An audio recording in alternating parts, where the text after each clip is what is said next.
ওয়ালিয়ুল্লাযীনা আমানু ইউখরিজুহুম মিনাজ-যুলুমাতি ইলান-নূর।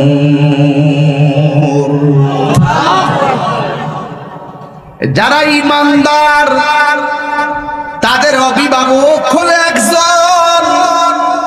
জবান খুলে বলুন তিনি কে? আর যারা কুফরি করে কাফের তাদের অভিভাবক হলো তাগুত, শয়তান। এই জন্য ইব্রাহিম নবী জেলখানার ভিতরে নমরুদ বাহিরে নাচানাচি করে। আর ইব্রাহিম নবী যখন আল্লাহু আকবার বলে দাঁড়ায় গেছে, বাগদার ইব্রাহিম নবীর গাড়ির মধ্যে ধরতে গেছে। ইব্রাহিম নবী রুকুতে চলে গেছে, রুকুর মধ্যে ধরতে গেছে। ইব্রাহিম নবী দাঁড়ায় গেছে, আবার সিজদার মধ্যে ধরতে গেছে। ইব্রাহিম নবী বসে গেছে। এইভাবে নামাজ শেষ কইরা ইব্রাহিম নবী সালাম ফিরাইয়া দুইটা হাত আল্লাহর দরবারে বাড়াইয়া দিছে। যার কেউ নাই তার কে আছে? আরো জোরে বলুন। আমার দয়াল নামে এত মধু, আমরা রে কইরাছে জাদু, ওরে দেখা দিয়া কুলে নিয়া, দেখা দিয়া নিবাও মনের বেদনা, আমার মন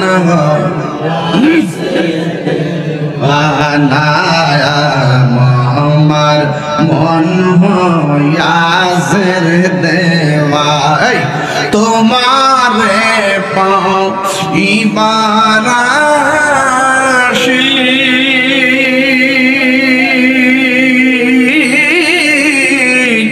ঘুরতেছি কাঙ্গালের পেশে গো, ওরে দেশে বিদেশে ঘুরি আমি, দেশে বিদেশে পাইতে তাহার ঠিকানা, আমার মন পাশে একটু চলতে কর না। আমার দয়ালে নামে এত মধু, দয়াল নামে মধু ফুরায় না।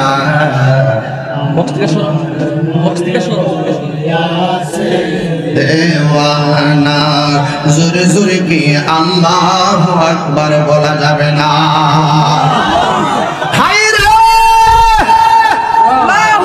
ও আমার নিকলির বন্ধু, যার কেউ নাই তার কে আছে?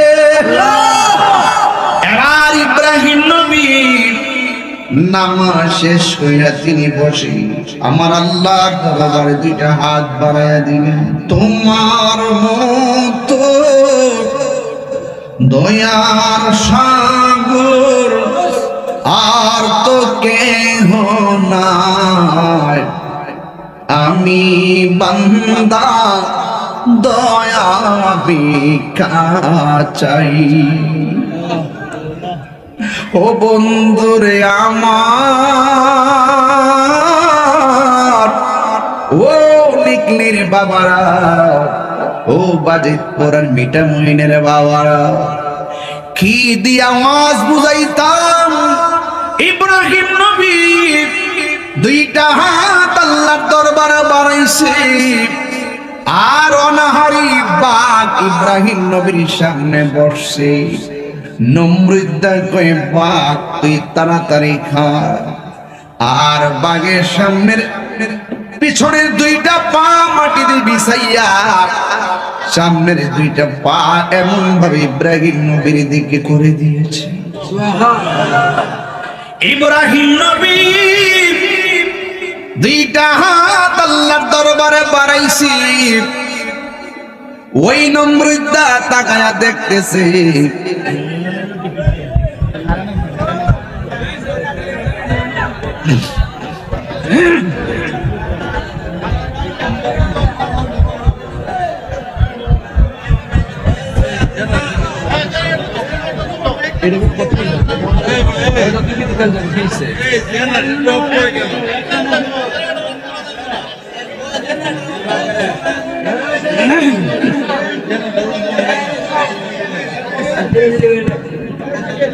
আমার যুবক ভাইয়েরা, ও পৃথিবীর মানুষ, আপনার কি কষ্ট হইতেছে? বাজানো ওয়াজ বুঝতে কি অসুবিধা হইতেছে? আমি একটা জায়গায় নিয়ে যাবো আপনারে। মারহাবা গো মারহাবা। ইব্রাহিম নবী আল্লাহর দরবারে দুইটা হাত বাড়াইলো, আর এই দিক দিয়া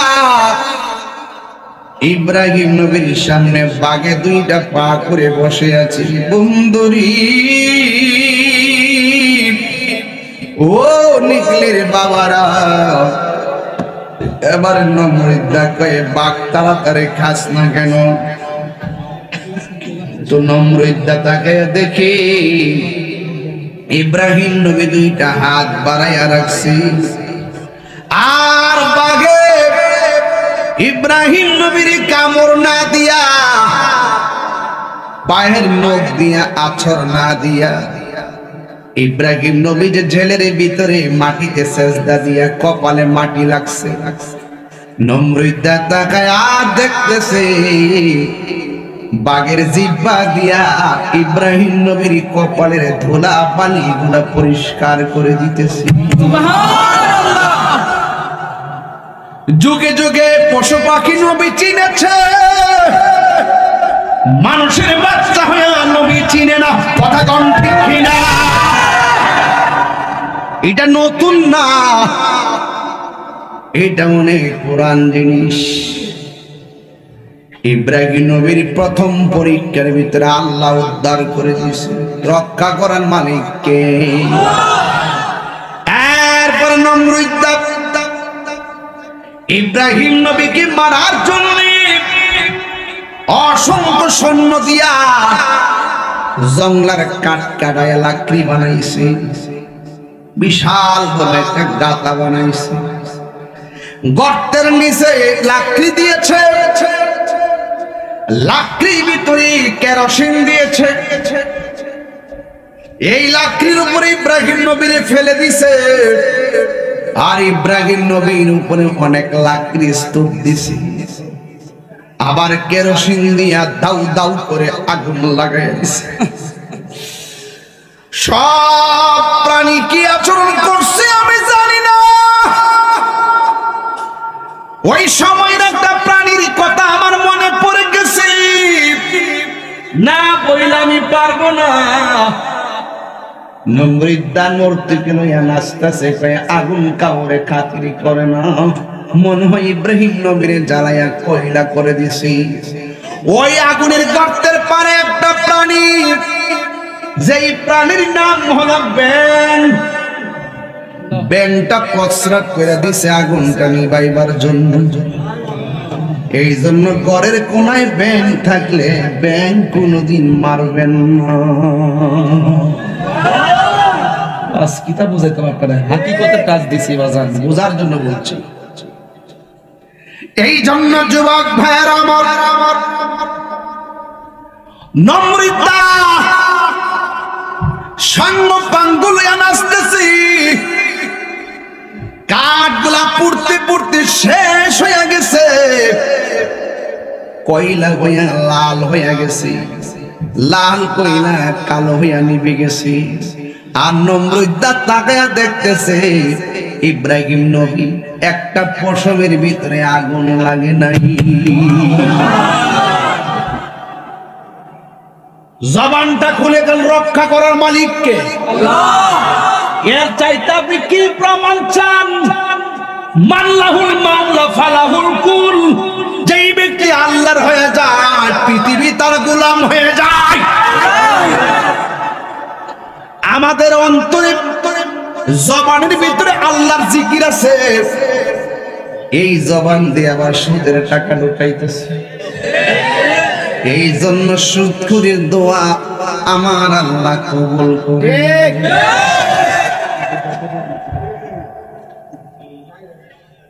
সুদখুরের গালে গুলে, সুদখুরের গালে গুলে, সুদখুরের গালে গুলে, গালে গুলে না গালে গালে, বাংলা বারস্ত গালে গুলে গুলে। কোন বই লেখা আছে না গুল?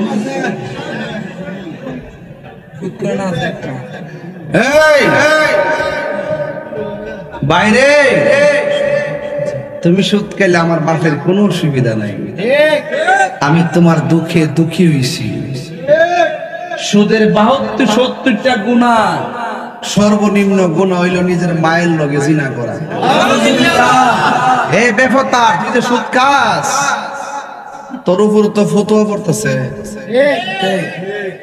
প্রত্যেকটা টাকা হাসরের ময়দানে সাপ হবে, সাপ তোর ফেরের ভিতরে ঢুকে তোরে কামড়াইবো। তোরে বাঁচাইবার লাগে না ওয়াজ করতেছিস, আমার বাপের কে দরকার আছে? তুই সুদ খাস না গোশ খাস, খাইয়া ফেট বড় করে কবরে যাইয়া সুতার বাড়ি খা, লাঠি খা, কত মান খেতে হবে।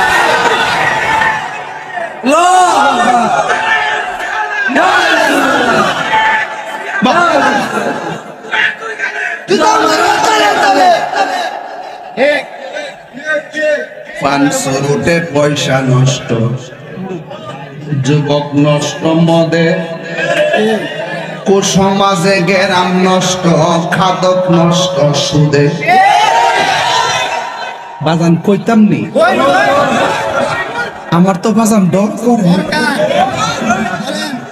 তাই রে হুজুর, ধরে না, ধরলে ছাড়ে না। তুমি কোটি টাকার মালিক হইতে পারো, মসজিদের সদস্য হওয়ার যোগ্যতা তোমার না। বেটা খাইতে খাইতে ফেড আয়ে, কইতে কইতে মুখ আয়ে। বাজান আপনি সুদ খাইলে আমার কি তৈব কোন? গামলা বইরা খান, পেট বড় করেন, কবরে গিয়ে জুতার বাড়ি খান, হাসের ময়দানে সাপের চুবল খান। আপনি ব্যাংকে লক্ষ টাকা রেখে যান, রেখে আপনি কবরে চলে যান। আপনার ছেলে সেই সুদের টাকা দিয়ে অ্যাপাচি হাং R15 চালিয়ে চালিয়ে রাস্তাঘাটে মাস্তানি করবে, আর আপনার গলে গলে কবরে জুতার বাড়ি চলবে। এই জন্য সন্তানকে সুদের টাকার মালিক বানাইবার আগে মানুষের বাচ্চা বানায় যান। কথা কম, এই সন্তান আপনার জন্য কবরের পারে গিয়ে আপনার জন্য দোয়া করবে। কথা কম, ঠিক না? ফানসুরুতে পয়সা কইতাম রে বাবা, এটা বুঝলাম। আমি সুদ করে কথা কোয়ার পরে যে তোরা নাইস মারছিস, গণনাটা কি তারে বাইরে ভাই তোরে শিউর এলাকা সুদ করে আছে। মাইরা লাইছে রে, মাইরা লাইছে রে, এখন তাহিরি কাছায়া করছে জন্মের বাপডা। ফানসুরুতে পয়সা নষ্ট, যুবক নষ্ট মদে, কুসমাজে গেরাম নষ্ট, খাদক নষ্ট সুদে। সুদ করে একটা দেখবে এমন এমনি হয়ে যাইব, সালাম ফিরাইব, নামাজে নামাজে মাঝে মাঝে যাইব, যায় সালাম ফিরাইব।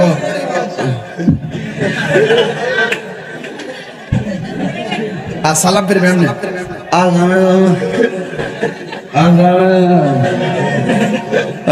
গরুটা কিনছত নেই। ফানসুরুটে পয়সা নষ্ট, যুবক নষ্ট মদে, কুসমাজে গেরাম নষ্ট, খাদক নষ্ট সুদে। টাউনে গুইরা ছাত্র নষ্ট, কীটে নষ্ট ফুল, অতি মায়াই বধূ নষ্ট ধুলাই নষ্ট চুল রে হেলাই হেলাই কার্য নষ্ট রে পুরুষ নষ্ট হাটে খারাপ রাস্তায় গাড়ি নষ্ট নারী নষ্ট ফুসকুনির খোলা ঘাটে রে কেমন দিলাম হেলাই হেলাই কার্য নষ্ট রে ঠিক না চলবে চলবে বাইরা মায়েরা সুদ কি চলবে না বন্ধ হবে সুদ দিব না দরকার হয় মাটি কাটটা সুটকির বর্তা দিয়ে ভাত খাবো সুদের টাকা দিয়ে 8 প্রকার আইটেম খাওয়ার চাইতে কুদাল দিয়ে মাটি কাটটা কারেন্টের জালে মাছ পাইলা অটো দিয়ে অটো চালাইয়া রিকশা চালাইয়া খা সুটকির বর্তা দিয়ে ভাত খাবো সুদ করে টাকা দিয়ে মসজিদে টাইলস কিনতাম না দরকার হয় আম গাছের তলে জাম গাছের তলে নামাজ পড়বো সুদ করে টাকা নিতাম না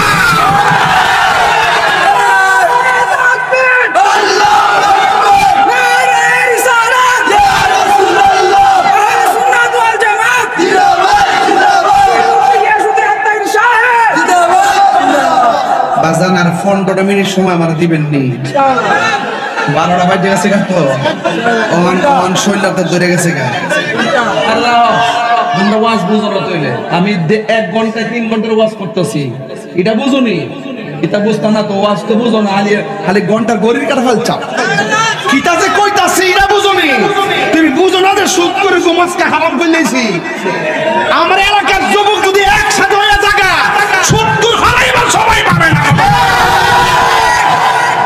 এই সুদ করতের কারণে গরিব আরো গরিব হইতাছে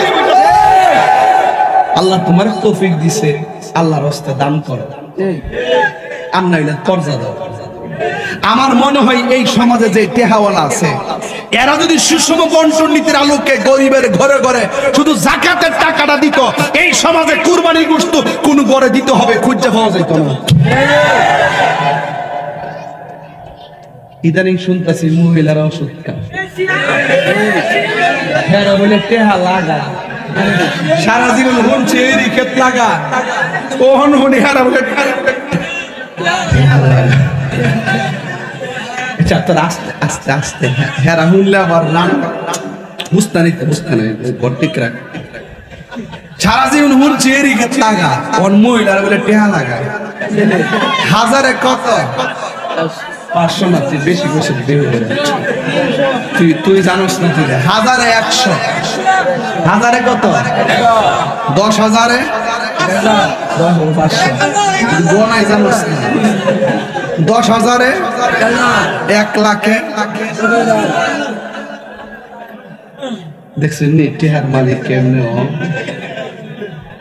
টেহা লাগানো চলবে না যেই ঘরে সুদ আছে এই ঘরে শান্তি না যেই ঘরে হারাম এই ঘরে আরাম আমার কথা নাকি আল্লাহর কথা আল্লাহ বলছে আহাল্লাহুল বাইআ ওয়া হাররামার রিবা আল্লাহ বলছেন আমি তোমাদের জন্য ব্যবসাকে হালাল করছি সুদকে হারাম করছি সুদ খাওয়া গুনাহ সুদ নেওয়া গুনাহ সুদ দেওয়া গুনাহ সুদের সাক্ষী হওয়া গুনাহ সুদের দলিল লেখা গুনাহ আমি কি বুঝাইতে পারছি সব সমান অপরাধী এক ওয়াজ যাওয়ার পরে হুজুর সুদের ব্যাপারে তো ওয়াজ করেন ঘুষের ব্যাপারে দেখুন ওয়াজ করেন না আরে বেটা ঘুষের ওয়াজ তো আরো ভয়ঙ্কর কইতাম নি আল্লাহর হাবিব বলতেছে আর রাশি ওয়াল মুরতাশি কিলাহুমা ফিন্নার যে ঘুষ খাইবো যে ঘুষ দিব দুইটাই জাহান্নামের আগুনে জ্বলবে কথা কোন ঠিক না বেটে ইয়া ফেন্ডার তো আর মাথার বরাবর রাখ অসুবিধা নাই সমস্যা নাই দেরা ফ্যান্ড আছে না ফ্যান্ড বরাবর তোর মাথার দাস না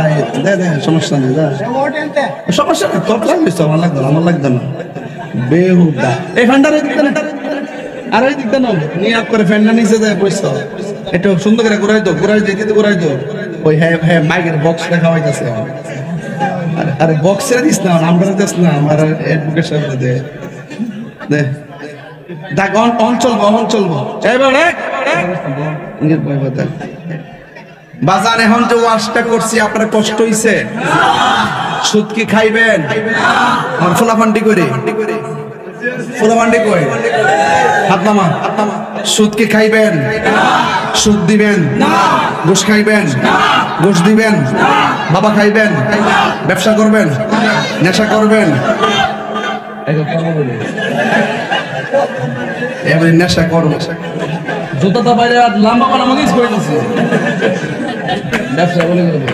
বাবা চলবে? নেশা চলবে? ইয়াবা চলবে? ফেন্সি চলবে? গাঞ্জা চলবে? ডেন্ডি চলবে? নেশা চলবে? সুদ চলবে? ঘুষ চলবে? চুরি চলবে? মুনাফিকি চলবে? গীবত চলবে? চুগলখড়ি চলবে?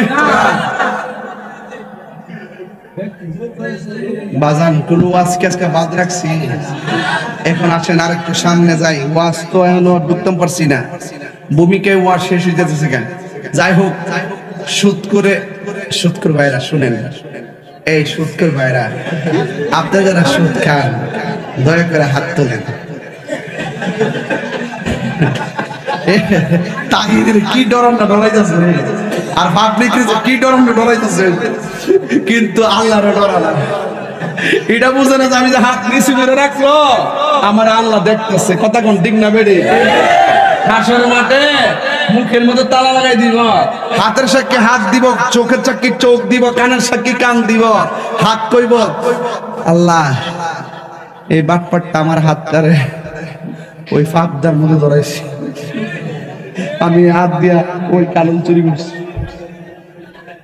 ওই কারণটি ফুলাহান যাওয়ার সময় ডাব চুরি করিস না। দুনিয়ার কেউ না দেখলো বান্দার হক নষ্ট করলে রেহাই নাই। কথা কন ঠিক কিনা? আমরা সুদ খাইতাম না। কি হবে বেঁচে থেকে কইতাম নি রে, কি হবে বেঁচে থেকে। শুনেন শুনেন আরেকটা কথা কইলাই, এই বছরের ভিতরে সবচেয়ে সুদখোর গুলো আজকে কষ্ট পাইব। কেমনে আমরা দয়া গেছে রে। কি হবে বেঁচে থেকে অযথা বিদ্যা শিখে যদি না করতে পারি সুদ মুক্ত সমাজটাকে। করোনা কি তাই এমনি আইছে? বৃষ্টি যে বন্ধ হয়েছে এমনি বন্ধ হয়েছে গা। দুনিয়ার মানুষ যখন যাকাত দেওয়া বন্ধ করে দেয় তখন আল্লাহ পাক আসমান থেকে বৃষ্টি দেওয়া বন্ধ করে দেয়। কি হবে বেঁচে থেকে, কি হবে বেঁচে থেকে অযথা বিদ্যা শিখে যদি না করতে পারি সুদ মুক্ত সমাজটাকে, যদি না করতে পারি ঘুষ মুক্ত সমাজটাকে। ঠিক না? কি হবে আলেম হয়ে ইমাম সেজে সমাজেতে যদি না হক কথা উচ্চ সুরে না বলিতে। কি হবে আলেম হয়ে ইমাম সেজে বক্তা সেজে দুনিয়াতে যদি না হক কথা উচ্চ সুরে না বলিতে। চাকরি বই করো যদি ছেড়ে দাওই না গদি, চাকরি বই করো যদি ছেড়ে দাওই না গদি। কি হবে ধোঁকা দিয়ে আল্লাহকে, কি হবে বেঁচে থেকে, কি হবে বেঁচে থেকে অযথা বিদ্যা শিখে যদি না করতে পারি সুদ মুক্ত সমাজটাকে। ঠিক না? কি হবে আকাশ ছোঁয়া বিলাসবহুল বাড়ি গাড়ি না খেয়ে কত মানুষ পরপারে দিতে পারি। কি হবে আকাশ ছোঁয়া বিলাসবহুল বাড়ি গাড়ি না খেয়ে কত মানুষ পরপারে দিতে পারি। আজরাইল আসবে যবে মাটিতে পড়ে রবে, আজরাইল আসবে যবে মাটিতে পড়ে রবে। কোনো কাজে লাগবে না তোর বিল্ডিংটাকে, কোনো কাজে লাগবে না তোর বিল্ডিংটাকে। কি হবে বেঁচে থেকে অযথা বিদ্যা শিখে যদি না করতে পারি শোষণবিহীন শোষণ মুক্ত সমাজটাকে। কথা কোন ঠিক না?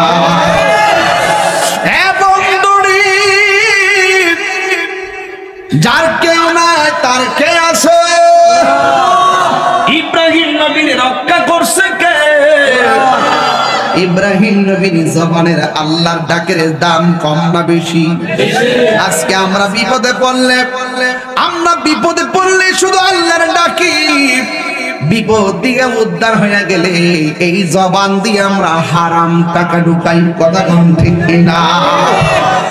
এই জন্য আমাদের গজব কমে না, এই জন্য আমাদের বিপদ কমে না, এই জন্য আমাদের ডাকও কবুল হয় না। যেমন নবীদের মধ্যে নবী, যেই নবীর কোনো সন্তান নাই, জবানটা খুলে বলুন সন্তান দেওয়ার মালিক কে? আল্লাহ। আরো বড় করে বলুন আল্লাহ। যার কেউ নাই তার কে আছে? আল্লাহ। তাহলে ইব্রাহিম নবীর বাগের খাঁচায় ঢুকাইছে, রক্ষা করছে কে? আল্লাহ।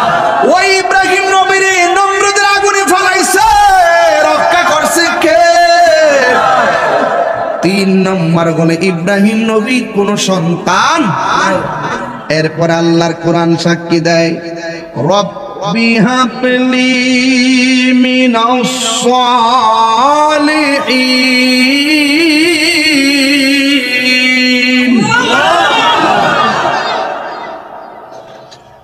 আল্লাহ রাব্বুল আলামিন কোরআনে বলেন, রব্বি হাবলি মিনাস সালিহিন। একটা মহিলার ঘরে যদি 12 বছর সন্তান না হয়, তাহলে পাশের মানুষগুলো অনেক কথা কয় না, এরা অনেক দোষ ধরে না। আসলে এই মহিলার কোনো দোষ আছে? সন্তান দেওয়ার মালিক কেডা? শেষ পর্যন্ত মহিলাটা লাস্টে রাত্রে কাইন্দে কাইন্দে কি করে জানেননি?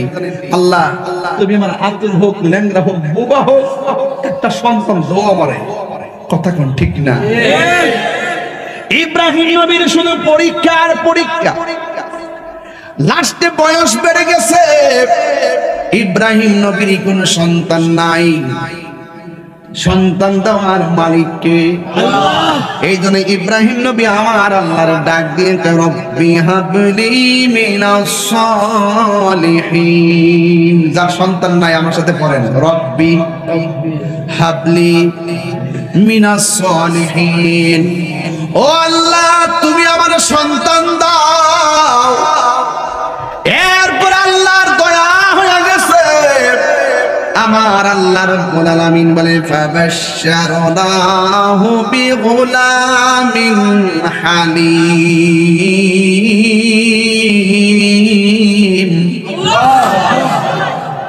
আল্লাহ রাব্বুল আলামিন তাকে ছেলে সন্তানের সংবাদ দিলেন।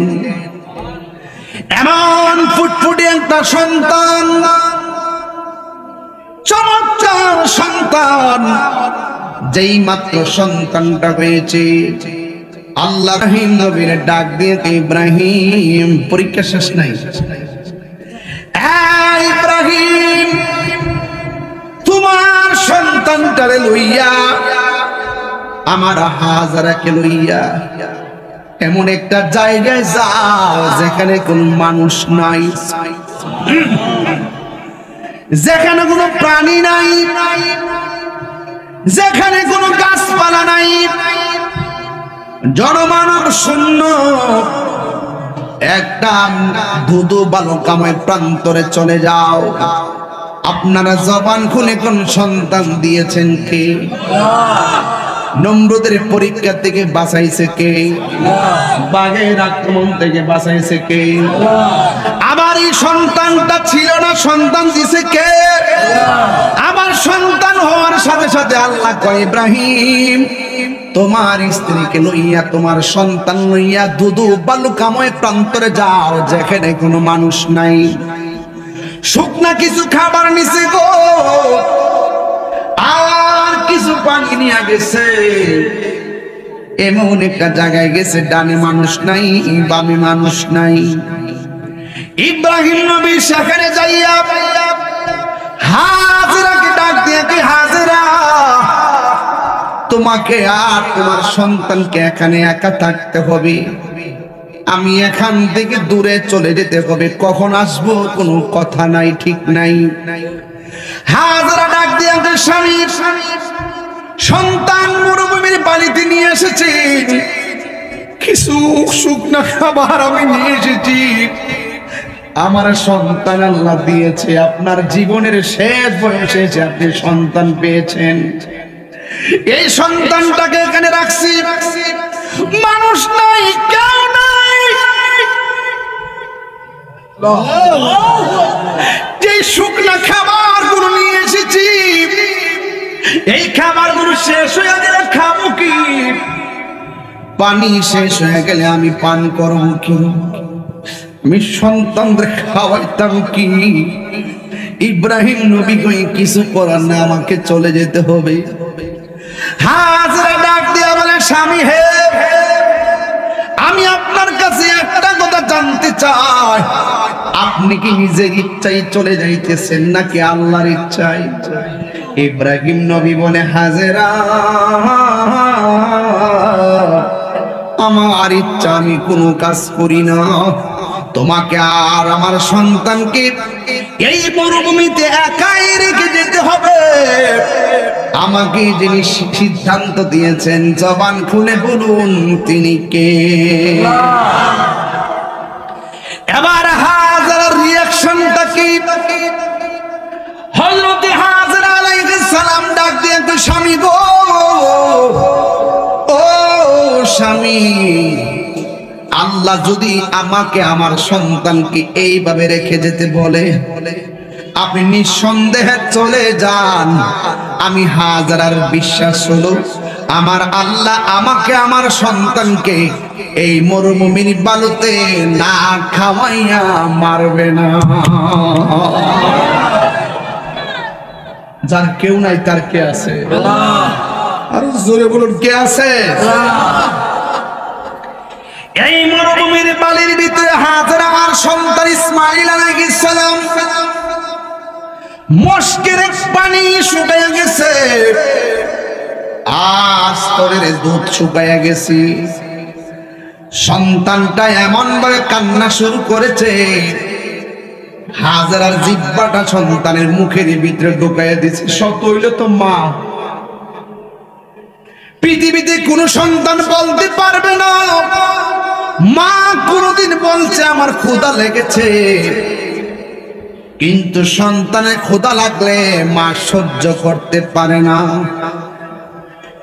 এই জন্য আমার নিকলির পোলাপান তাহিরকে যদি 1 মিনিটের জন্য ভালো লেগে থাকে, আজকে আমি বলে দিয়ে যাই, কোনদিন মা বাবার মনে কষ্ট দিয়েন না। মা বাবার মনে কষ্ট দিয়া কুরবানি দিবেন, কোনো লাভ হবে না। এই জন্য আমার যুবক ভাইরা, হাজরা দেখতেছেন স্বামীও নাই গো, আর হাজরা স্তনের দুধ শুকাইয়া গেছে। নিঃস্বার্থে ভালোবাসে শুধু আমার মা, ববে যার তুলনা নাই। নিঃস্বার্থে ভালোবাসে শুধু আমার মা, ববে যার তুলনা নাই। সেই মা তোমার চলে গেলে গো, আল্লাহ আকবার, সেই মা তোমার চলে গেলে সার হইব কান্দ। এই জগতে কেউ হবে না মায়েরই মতো, এই জগতে কেউ হবে না মায়েরই মতো। মা তোরা পন কইর যতন, মা তোরা পন কইর যতন, মা অমূল্য ধন। এই জগতে কেউ হবে না মায়েরই মতো। জুরে জুরে কি আল্লাহু আকবার বলা যাবে না?